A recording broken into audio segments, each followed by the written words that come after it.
রোজার শেষে ঈদের খুশি দেখতে দেখতে চলে এলো ঈদের খুশিটি মনে। রমজান এবার বিদায় নেবেই মুমিনদের ঘর হতে। হবে না বসা আর ইফতারিতে, রোজাদার সব এক সারিতে। দোয়াও চাইবে না আর খোদার কাছে, ইফতারির খাবার সামনে রেখে। তারপর তারাবি আসে, মসজিদমুখী সবাই হওরে। কোরআন পাঠে নামাজ যে হবে, সারা মাস ধরে তা চলতে থাকে। তারাবি শেষে ক্লান্ত হয়ে আমাদের রোজাদার বাড়ি ফেরে।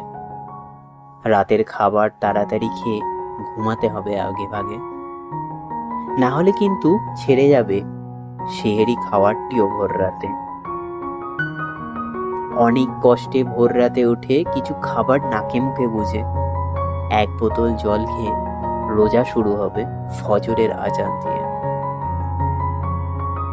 তবে হয় না ক্লান্ত সে সকালে, থাকে নির্জলা পর্যন্ত বিকালে। এর সাথেও কাজের ফাঁকে ইবাদতও করতে থাকে। এভাবেই পরপর দিনগুলি কাটে, জানি না কখন তোমার মায়া পড়ে যাবে। বুঝবে এ মাস নিয়ে এসেছে আল্লাহর রহমত রোজাদারের ঘরে। করেছে এ মাস তাকে পরিশুদ্ধ, জ্বেলেছে ইমানের আলো। শয়তান এখন বন্দী আছে, তাই পাপাচারগুলো দূরে সরে আছে।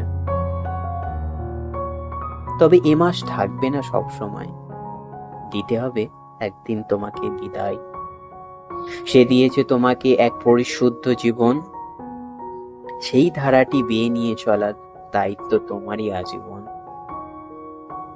তাই মাসের শেষে খুশি হয়ে চলো ঈদ উৎসব পালন করি, আর একে অপরের গলায় মিলে ঈদ মোবারক বলতে থাকি।